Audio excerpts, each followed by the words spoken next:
డ్వాక్రా రుణమాఫీ చేస్తామంటూ చంద్రబాబు ప్రభుత్వం ఊరించి చివరకు కోలుకోలేని దెబ్బతీసింది.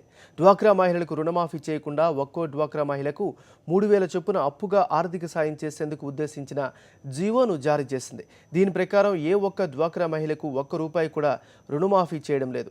ఒక్కో మహిళకు 10,000 చొప్పున ఇస్తామని చెప్పిన సర్కార్ తొలి విడతగా 3,000 క్యాపిటల్ ఇన్ఫ్యూజన్ ఇస్తున్నట్లు ప్రకటించారు. ఆ మొత్తం కూడా మహిళల వ్యక్తిగత ఖాతాల్లో కాకుండా సంఘం మొత్తానికి పొదుపు ఖాతాల్లో జమ చేస్తారు. ఆ మొత్తాన్ని సంఘం సభ్యులు వినియోగించుకోవాలనుకున్నా కుదరదు. దీంతో డ్వాక్రా మహిళలకు చంద్రబాబు సర్కార్ వెన్నుపోటు పొడిచింది.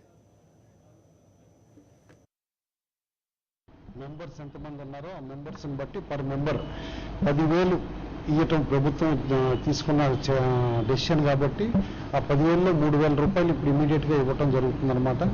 అంటే ఒక సంఘంలో 10 మెంబర్లు ఉంటే ₹30,000 ఆ సంఘానికి అనమాట పేమెంట్ అడ్వైజ్ వస్తుంది. వాళ్ళు కట్టిన వడ్డీకి కూడా అనమాట సెపరేట్గా పేమెంట్ అడ్వైజ్ ఇవ్వటం జరుగుతుంది. అండ్ బ్యాంకులు కూడా ఆల్రెడీ ఒప్పుకున్నాయి అనమాట. ఇప్పుడు ఇస్తాం.